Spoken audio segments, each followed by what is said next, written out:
कृष्णाय कृष्ण भक्ताय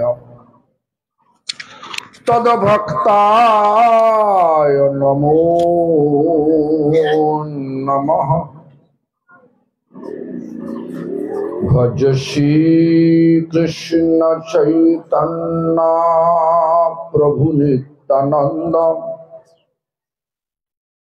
श्री अद्वैत गदाधर शिवासादि गौर भक्त वृंद। हरे कृष्ण कृष्ण कृष्ण हरे हरे, हरे राम राम राम हरे हरे। हरे कृष्ण कृष्ण कृष्ण हरे हरे, हरे राम राम राम हरे हरे। हरे कृष्ण कृष्ण कृष्ण हरे हरे, हरे राम राम राम हरे हरे। सर्वाग्रे श्री भगवानेर भिन्न प्रकाश विग्रह श्री भगवद ज्ञान प्रदाता भगवानेर सेवा अधिकार प्रदानकारी गोपीनाथ गौड़ीय मठ प्रतिष्ठानेर प्रतिष्ठाता श्रील गुरुपाद पद्म नित्यलीला प्रविष्ट विष्णुपाद स्तोत्र शत श्री श्रीमद भक्ति प्रमोद पुरी गोस्वामी ठाकुर सपार्श सपरिकर नित्यलीला प्रविष्ट शिल प्रभुपाद भक्ति सिद्धांत सरस्वती गोस्वामी ठाकुर परम गुरुदेव तथा संप्रदाय द्वारा नियुक्त सकल आचार्य बिंद और शुद्ध भक्तबिंद सकलेर श्रीपाद पद्मे जानाई दंडवत प्रणाम। सकले आमार प्रति प्रसन्न हो। सभाय उपस्थित श्रद्धेय श्रीपाद अमल कृष्ण प्रभु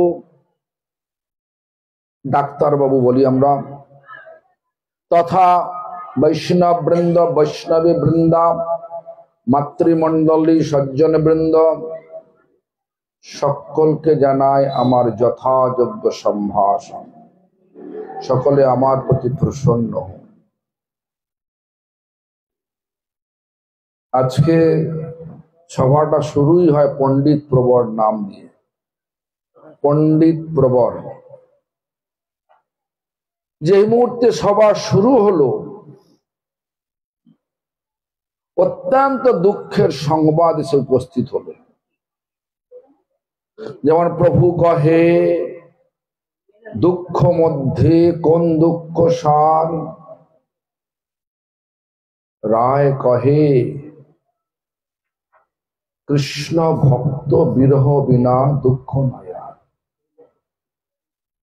से आमादेरी मध्य जिनि पंडित प्रवर नामे प्रसिद्ध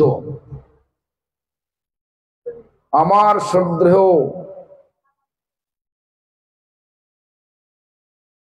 आज बोलते पाচ্ছি না আজকে তার নামের সঙ্গে যোগ দিতে হচ্ছে নিত্যলীলা প্রবিষ্ট ओम विष्णुपाद अष्टोत्तर शत श्री श्रीमद भक्ति सर्वस्व गोविंद महाराज हठाৎ চেন্নাইতে এই 10টার সময় তিনি শরীর ছেড়ে দিলেন। তো শুনে খুবই দুঃখ লাগছে। আমার মনে আছে ভক্তিস্বর গোবিন্দ মহারাজ উনি আমাকে বলেছিলেন, মহারাজ আমার একটু ইচ্ছা করে বাইরে ঘুরবার। সব কিরম চলুন। তবে নিয়ে গেছিলাম, বাইরে নিয়ে গেছিলাম।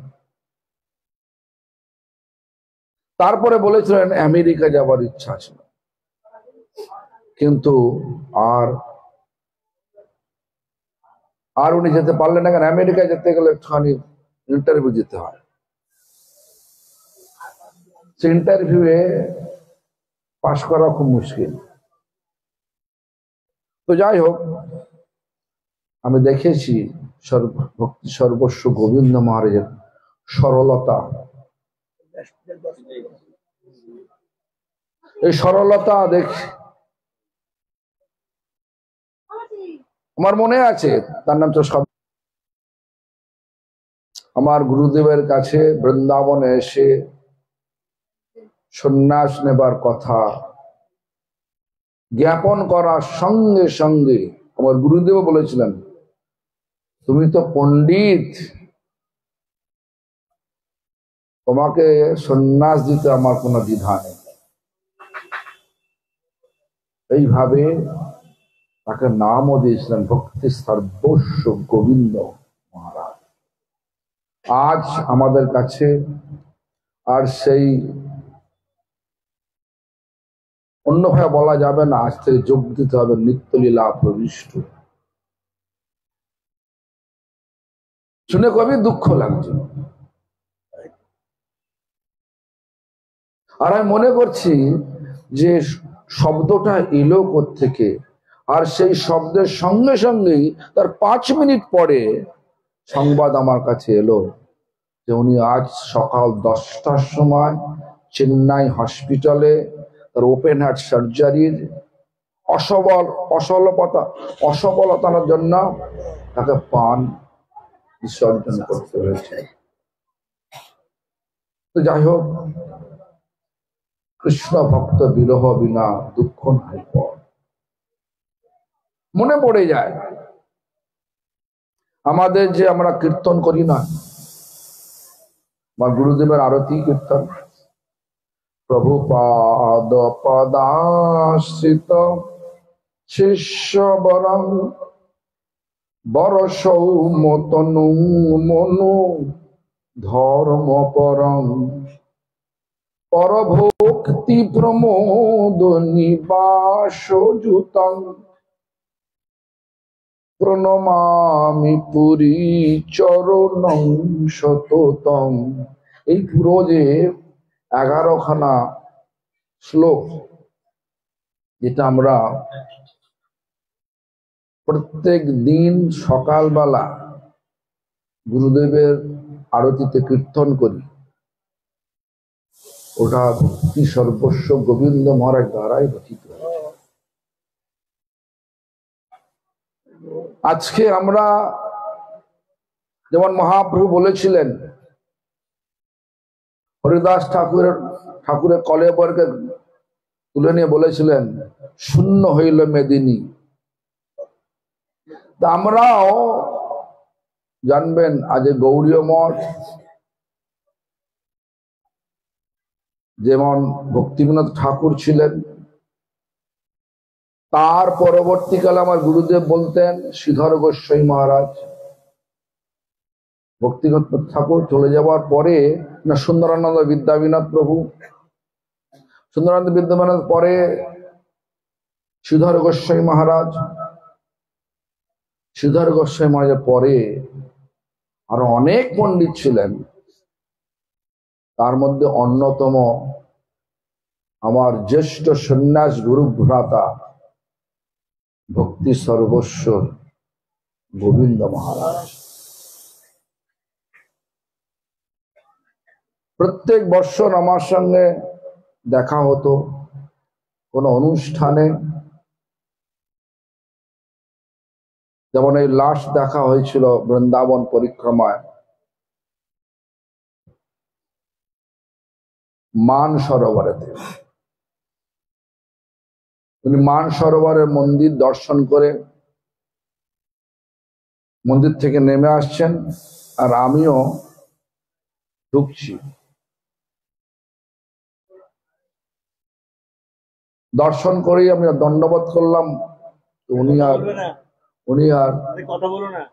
উনি আর ঢুকিয়ে পারেন না কেন এমন এরকম দণ্ডবোধ করলেন। তো আজকে আমরা সেই ভক্তিবিনোদ ঠাকুরের প্রতিনিধি স্বরূপ ভক্তি সর্বস্ব গোবিন্দ মহারাজকে হারালাম। এ রত্ন আর কে কবে কখন আসবে কেউ জানে না। বৈষ্ণবের লক্ষণ হচ্ছে সরলতা। ছিল প্রভুপাদ বলতেন সরলতার অপর নাম বৈষ্ণবতা। যদি ব্যক্তি সরল না হয়, ওনাকে প্রথম দর্শন করেছি আমি সনাতন গোস্বামী ভজন কুটির বৃন্দাবনে, নাম ছিল সদানন্দ প্রভু।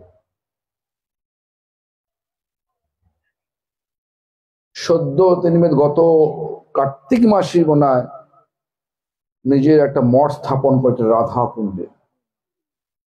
কোনো যাইনি আমি, আসলে সময় পায় না।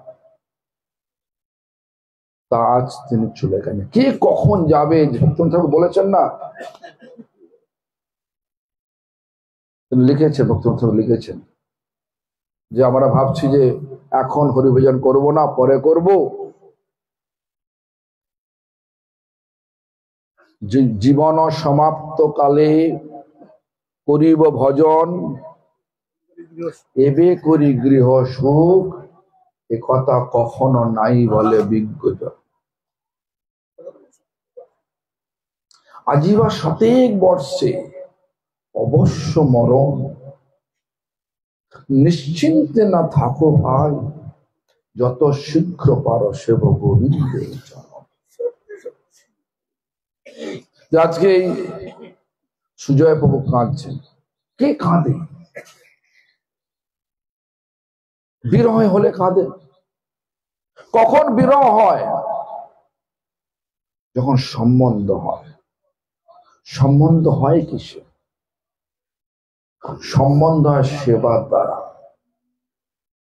সেবা নেই, সম্বন্ধ নেই, সম্বন্ধ নেই, বিরহ নেই, বিরহ নেই, বিপ্রলম্ভ নেই। মহাপ্রভু যে ভক্তির যে স্বাদ আমাদেরকে দেখিয়ে গেছেন, সে বিপ্রলম্ভ, দুঃখে আনন্দ, তাকে বিপ্রলম্ভ বলে। ভগবত দর্শনে আনন্দ, ভগবত অদর্শনে বিরহ।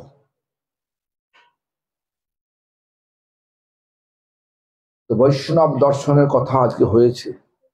বৈকুণ্ঠ বলে মাস্টারমশাই বলেছেন, বৈকুণ্ঠ প্রিয় দর্শন। সেই বৈকুণ্ঠ প্রিয়, আমি বলি গোলক প্রিয়, বৈকুণ্ঠ বলি না, কেন গৌরী মঠে লোক গোলকই যায়।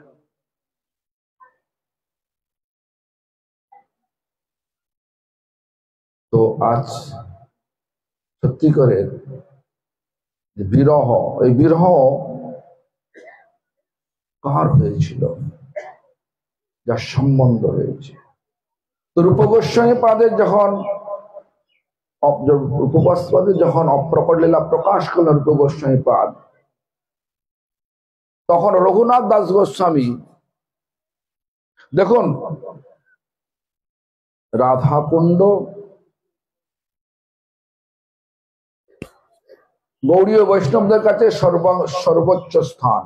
কেন? রাধারানীর প্রেমের গলিত রূপ হচ্ছে রাধাকুণ্ড। আমার গুরুদেব রাধাকুণ্ডে গিয়ে আমার চোখে দেখা 1993-তে আমি যখন নিয়ে গিয়েছিলাম, রাধা কি বলে ওই প্রাকট্য তিথি, রাধাকুণ্ডের প্রাকট্য তিথি। সেই দিন সবাই ঝাঁপ দিচ্ছে, আমিও গামছা নিয়ে গেছি চান করবো বলে। গুরুদেব বললেন রাধাকুণ্ডের জলকে চরণে লাগাতে নেই। কেন? এরা হাত দিলেন, মাথায় দিলেন, রাধারানীর অর্চন করলেন। রাত্রির 12টার পরে রাত্রির 12টার পরে তিনি অর্চন করলেন, মানে ওখানে গেলেন, পাশেই ছিলেন, আমার পাশেই রেখেছিলাম, মানে কুঞ্জবেরী মঠে নয়, এখানে একজন সিদ্ধর গোস্বামী মহারাজ শিষ্য ছিল, তার নাম হচ্ছে বদ্রীনারায়ণ প্রভু। তিনি পাঞ্জাবি, কিন্তু গুরুদেব খুব ভালোবাসতেন। আমাদেরকে বলেছিলেন আমাদের মঠে আসো, তার পাশেই তার মঠটা, রাধাকুণ্ডের পাশেই মঠটা। সেখানে নিয়ে গেলাম 1993-তে। সেই থেকে বুঝলাম যে রাধাকুণ্ড সকলের উপাস্য, রাধারানীর প্রেম সকলের কাছে। এই ফুলটা খুলে দিলে হয়ে যাবে, আর রাধাকুণ্ড সর্বোচ্চ স্থান। আমাদের যে আচার্য, প্রেমের আচার্য, প্রয়োজন তত্ত্বের আচার্য প্রেম, সেই আচার্য কে না? রঘুনাথ দাস গোস্বামী। তিনি সেই রাধাকুণ্ডকে, মানে সেই রাধারানীর গলিত প্রেমের গলিত রূপ রাধাকুণ্ডকে বলছেন কি? ব্যাঘ্র তুণ্ডায়তি কুণ্ডং। ব্যাঘ্র মানে বাঘ, তুণ্ড মানে মুখ, কুণ্ড মানে রাধাকুণ্ড, তুণ্ড মানে মুখ, কুণ্ড মানে রাধাকুণ্ডকে সম্বন্ধ। রাধাকুণ্ড একটা হিংস্র জানোয়ার বাঘের মুখের ন্যায় তার কাছে লাগছে। যেখানে গেলে গৌড়ীয় বৈষ্ণবদের প্রাণ জুড়িয়ে যাওয়ার কথা, গৌড়ীয় বৈষ্ণবগণ সেখানে এখন মানুষের সর্বক্ষণই থাকেন। আমি আর একটা কথা বলছি, আমার গুরুদেব 1990 সাল এই গৌর পূর্ণিমার ঠিক পরের দিন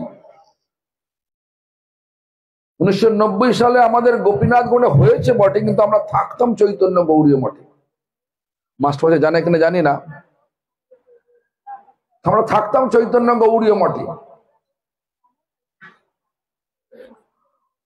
আর সেই পরের দিন তীর্থ গোস্বামী মহারাজ তিনি বাইরে বসে আছেন, সব যাত্রীরা যাবেন, ঘরের মধ্যে প্রবেশ করতে পারলে অনেক ভিড় হয়ে যায়, প্রবেশ করতে গেলে ভিড় হয়ে যাবে। বাইরে অনেক বারান্দায় বসে আছেন, সকলকে বিদায় সম্ভাবনা করছেন। আর গুরুদেবের তো বয়স হচ্ছে 92 ইয়ার বোর্ড, মানে 92 বছর বয়স। তিনি ঘরের মধ্যে আছেন। পরে গৌর পূর্ণিমার দিনে তিনি উপবাসে ছিলেন। আর ওনার সকালবেলা যে রিচুয়াল মানে হচ্ছে সকালের যে প্রত্যহ যে ধর্মীয় কৃত্য, সেটা তিনি খুব নিষ্ঠার সহিত করতেন। 3টে থেকে 7টা পর্যন্ত তিনি শুধু হরিনাম করতেন। রাত 3টে থেকে 7টা 4 ঘন্টা এক টানা হরিনাম করে যেতেন, কারোর সঙ্গে কথা বলতেন না। যদি আচার্য আসতেন কোনো মন্দিরে, যা সন্ত গোস্বামী মারা গেলে তখন কথা বলতেন, ভক্তি বলে তীর্থ গোস্বামী এলে তিনি কথা বলতেন, এছাড়া কোনো কথা বলতেন না কারোর সঙ্গে। যাই হোক, এইভাবে তিনি যদিও নিরম্ব উপবাস করেছেন, গৌর পূর্ণিমা দিন নিরম্ব করেছেন, মানে জল পর্যন্ত পায় না। পরের দিন সকালের প্রাতঃ কর্ম সেরে, মানে রিচুয়াল সেরে, রিচুয়াল মানে হচ্ছে উনি আহ্নিক করতেন, তার আহ্নিকের সময় লাগতো প্রায় 1 ঘন্টা 45 মিনিট। তারপরে পূজা করতেন, তারপরে কিছু পেতেন। ওই দিন খুব তাড়াতাড়ি পেট করে নিয়েছেন। হ্যাঁ, সকলে যাবেন তো, সকলকে বিদায় সম্ভাষণ দেওয়ার জন্য।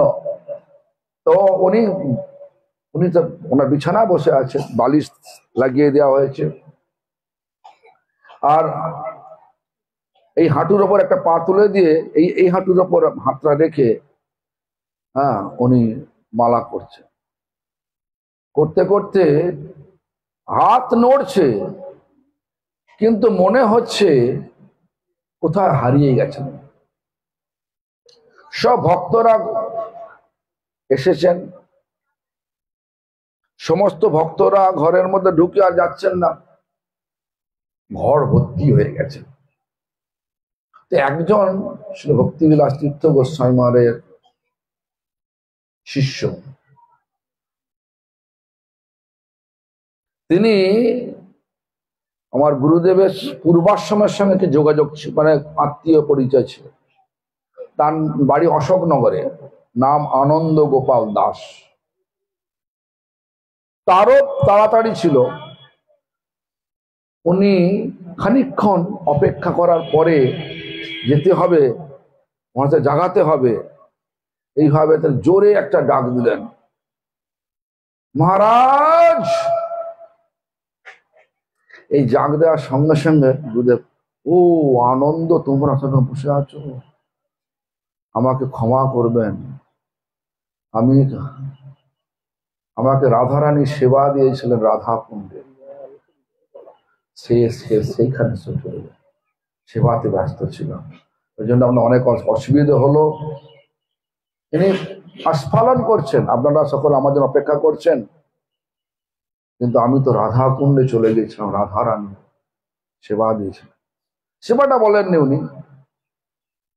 তো এইভাবে প্রত্যেকটা গৌড়ীয় বৈষ্ণবদের কাছে রাধা কুণ্ড একটা সর্বোচ্চ স্থান। কেন? রাধার প্রেমে যদি ডুব দিতে হয় তো রাধা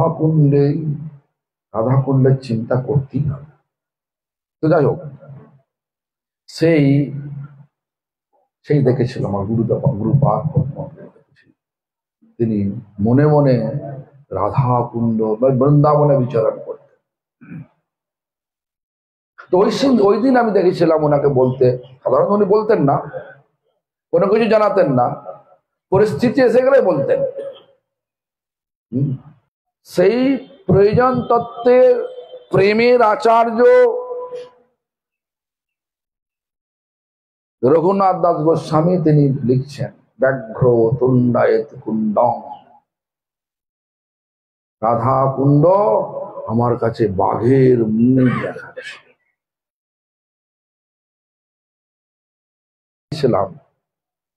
সে আমায় নিয়ে যাচ্ছে তার বাগান দেখাতে, আমার দরকার। প্রত্যেকটা বনেতে, প্রত্যেকটা স্থানেতে রাধা গোবিন্দের নিত্য লীলা চলছে, সর্বক্ষণ চলছে। সেই বৃন্দাবনকে বলছেন শূন্য হতে মহাগ, শূন্য, সব শূন্য, কেউ নেই। কি জন্য? শ্রীরূপং বিরহেণ মে, শ্রীরূপের বিরহেতে। যুগায়তং নিমেষেণ চক্ষুষা প্রবিশয়িতং শূন্যাত জগৎ সর্বং গোবিন্দ বিরহেণ মে। যুগায়তং নিমেষেণ, অন ব্লিঙ্কিং আইস, মানে চোখের পলক পড়ছে, যুগ কেটে যাচ্ছে। যুগায়তং নিমেষেণ চক্ষুষা প্রবিশয়িতং। কেন? বিরহ। ওই একই শূন্যতে জগৎ সর্বং, সমস্ত জগৎ আজকে কেউ নেই, সব শূন্য শূন্য শূন্য।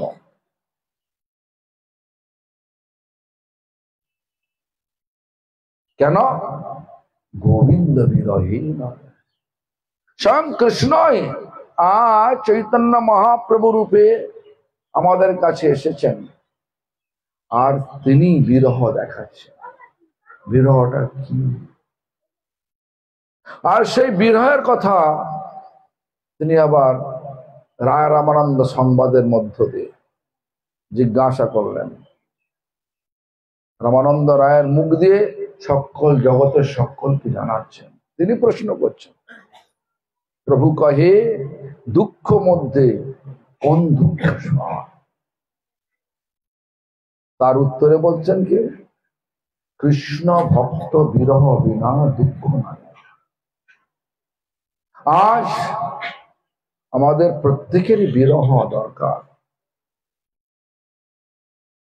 আমার বেশ মনে আছে, মাস্টারমশাই জানেন, ছিল ললিতা প্রসাদ ঠাকুর প্রভুপাদের শিষ্য নিরঞ্জন বিনোদ রায়।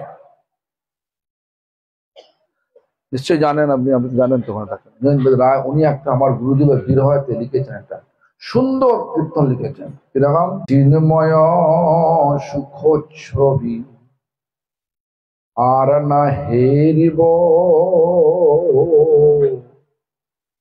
সেই অপরূপ ব্যাখ্যা আর না শুনিব, হারাইয়া শ্রীচরণ শূন্যময় ত্রিভুবন। এই যে ভাষাগুলো বলছেন না, সে চিন্ময় সুখচ্ছবি, যে চিন্ময় অবয়ব দিয়ে, অবয়ব মানে শরীর, তিনি হরিকথা বলতেন, আর সে দর্শন হবে না, আর হরিকথা দেখতে, আর সেই চিন্ময় ছবি আর দেখা যাবে না, আর সেই অপরূপ ব্যাখ্যা আর না শুনিব। ভগবত তত্ত্বের যে অপরূপ ব্যাখ্যা আর শুনতে পাবো না। আমরা বলি আমরা গৌড়ীয় বৈষ্ণব, গৌড়ীয় বৈষ্ণব, তার মূল হচ্ছে কি বিরহ। বিরহ মানে কি? বিপ্রলম্ব, বিপ্রলম্ব মানে হচ্ছে বিরহে ভগবানের আনন্দ, ভগবানের দর্শন আনন্দ, ভগবানের সেবা আনন্দ, ভগবানের কথা আনন্দ, ভগবানের ধামে আনন্দ। আর বিরহ কিসের? এসছেন উনি, আসছেন উনি, এসছেন এই আনন্দ। আনন্দ দেখুন, রাধারানী যখন রাধারানী বৃন্দাবনে ছিলেন, কৃষ্ণ চলে গেলেন বৃন্দাবন চলে, অর্গল মানে শেকল রেখে গেছেন, আমি অচিরেই ফিরে আসবো। রাধারানী বিলাপ করছেন, কাক উড়ে যাচ্ছে মথুরার দিকে, কাককে বলছেন তুমি গিয়ে বলো। এসব বলতে বলতে দেখুন আমাদের শ্লোক আসছেন কি, দীন দয়াদ্র নাথ হে মথুরা নাথ অদাবুলকস্যে হৃদয়ং তদলোক কাতরং হে দ্বৈত ভম্মতি কিম করাম্যহম।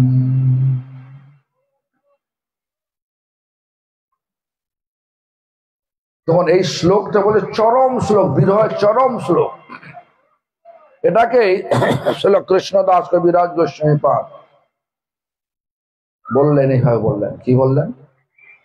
এই শ্লোক কহিয়াছেন রাধা ঠাকুরানী, যার কৃপায় স্ফুরিয়াছে মাধবেন্দ্র বাণী।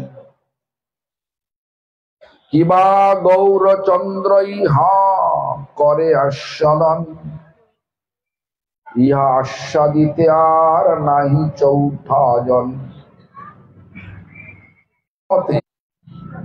ছিল প্রভুপাদ অত্যুক্তি হবে ডাক্তারবাবু? আমি শুনেছি আমার গুরুদেবের মুখে, ছিল প্রভুপাদ যখন রাধা শব্দ উচ্চারণ, আমরা তো রাধা রাধা করে কীর্তন করি, রাধা শব্দটা মুখের মধ্যে আসার সঙ্গে সঙ্গেই মুখটা তো লাল হয়ে যেত, চোখ দিয়ে অধর জনের জল পড়ত। রাধার বিরহ, রাধার প্রেম, রাধার প্রেম এতই আকর্ষণীয়, এতই গভীর, সেই প্রেমে কথা যদি একটু উপলব্ধি হয় তখন আমাদের অবস্থার কথাটা বুঝতে পারা যায়। আমরা কতটা এখনো নিকৃষ্ট, সেই প্রেমের প্রসার থেকে কতটা দূরত্ব সেটা উপলব্ধি হয়। দেখুন, এটা আমার উপলব্ধি থেকে বললাম, কিন্তু শ্রী কৃষ্ণদাস কবিরাজ গোস্বামীপাদ তিনি বলছেন ইয়া আস্বাদিতে আর নাই চৌঠানো। কি শ্লোক? রাধারানী বিলাপ করছেন কি দীন দয়াদ্র নাথ, সেটা কে? কৃষ্ণ, দয়াদ্র নাথ। কৃষ্ণকে বলতেন বৃন্দাবন নাথ, কিন্তু আজকে রাধার মান মানে ভেতরেতে ভালোবাসা আছে, বাইরে রাগ দেখাচ্ছে। কেবল ইংলিশ বলে সালকি মুড, ইংলিশ আমরা বলি সালকি মুড। সেই সালকি মুড মানে তিনি বলছেন আজ থেকে তুমি আর বৃন্দাবন নাথ না হও, হয়ে গেল মথুরা নাথ। তুমি গেছো তো মথুরাতে, আসছো না তো। আবার তারপরে কি বলছেন? কদা বলল কশি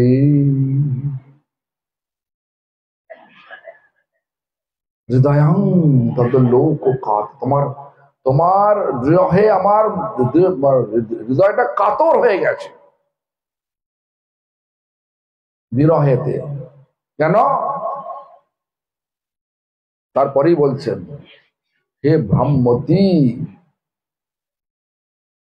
কিম করম হাম,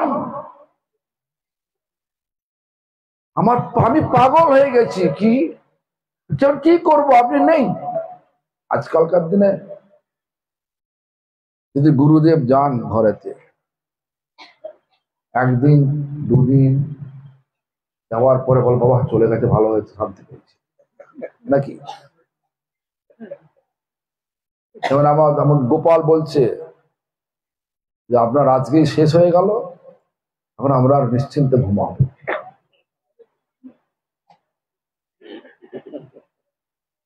নিশ্চিন্তে ঘুমাবো, এখন দিন রাত খালি দৌড় কিছু এরম ভাবে। কিন্তু রাধারানী কিম করম হম, আমি কি করব বলো, পাগল হয়ে গেছি তোমার অদর্শনে, তোমার সেবা করতে পারছি না, পাগল হয়ে গেছি। এই বিরহ। সেবা যেখানে আছে সম্বন্ধ সেখানে আছে, সম্বন্ধ যেখানে আছে সেখানে রয়েছে বিরহ, অদর্শনে বিরহ। যাই হোক, সত্যেনবাবু আসছেন না, দেখছি কি করা যায়। তাহলে আমি আর একটা, যদিও একটা প্রথম দুঃখের কথা বললাম, আর একটা জানি না সত্যি কি মিথ্যে জানি না, তো শুনলাম যে ও সত্যেনবাবু ওখানে আছে, হ্যাঁ আসুন দেখুন।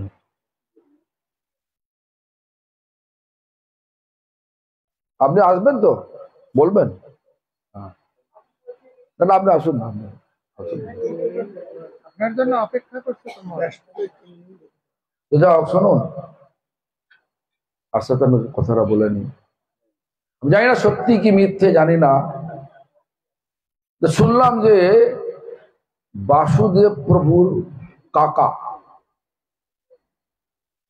ও মা সব মিলে স্থির করেছে এই স্থানটাকে একটা মন্দির বানাবে। আর মন্দিরের নাম কি দেয়া হবে? বলছেন গোপীনাথ গৌড়ীয় মঠ। আমি এখন ছেড়ে দিচ্ছি। বলছে গোপীনাথ গৌড়ীয় মঠ, আপত্তি কিছু নেই যদি সত্যি হয়। আর যদি এখানে যদি মঠে সাধারণত মঠ না করে আশ্রম করা ভালো। এখানে তো গ্রামে ব্রহ্মচারী পাওয়া মুশকিল, সে মহিলারাও থাকবে। যদি সত্যি করে বাসুদেব প্রভুর স্বপ্ন, বাসুদেব প্রভুর বাস্তবতা যদি সত্যি করে প্রকট হয়ে যায়, তাহলে মনে হয় মঠ না দিয়ে গোপীনাথ, শ্রী গোপীনাথ গৌরীয় আশ্রম দেওয়া। কেন? এখানে সবাই স্থান থাকবে। তো আমি আজকে এই দুঃখের দিনও ভক্তি সর্বস্ব গোবিন্দ গোস্বামী মহারাজের অপ্রকট তিথিতে আমি সকলের কাছে প্রার্থনা জানাই, আপনারা আপনাদের যৎপরনাস্তি বাসুদেব প্রভুর ইচ্ছাকে বাস্তবায়িত করার চেষ্টা করুন। যদিও আমি ভিখারি, তথাপি আমি যদি সত্যিকারের বাসুদেব প্রভু শুরু করে, মন্দির শুরু করে, শুরুর জন্য আমি 1 লক্ষ টাকা দেবো। আমি যেখান থেকে দেবো, আমি আজ না কাল দেবো, ঝাম দেবো, আমি 1 লক্ষ দেবো। তো যাই হোক, এখন তো সত্যেন প্রভু এসে গেছেন আমাদের কাছে, আমাদের জ্যেষ্ঠ শ্রেষ্ঠ, আর তারই সতীর্থ সে ভক্তি সর্বস্ব গোবিন্দ মহারাজের অপ্রকট। আমি ওনাকে বিষয় দিচ্ছি না, উনি যেটা ভালো বোঝেন, যেটা ভালো ভাবেন আমাদের পক্ষে মঙ্গল হবে, সেটাই উনি বলুন। এই আমার অনুরোধ। হ্যাঁ হ্যাঁ, আপনি আপনি বলবেন না, বলুন, বললে তো ভালো।